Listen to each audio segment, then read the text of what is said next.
آقای دکتر سلام، عرض ادب و احترام. اوسام خیلی خیته شدم من دست به دامنت.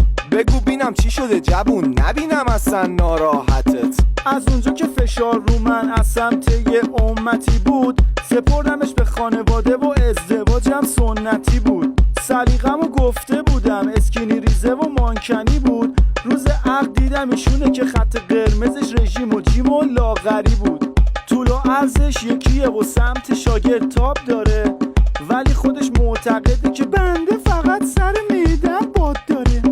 راه حلی هست که هم سلیقه من باشه و هم مامانم اینا؟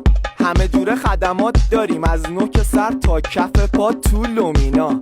داریم ابدو، بلفارو، بکالفت و لیفت صورت، جراحی بینی و پیکر تراشی و تزریق ژل از سر تا پا تا تو چونت. همه رو با هم میخوام، میدونم نتیجهش عالیه. چشم و دلم روشن این چه یاریه، چشم و دلم روشن این چه یاریه.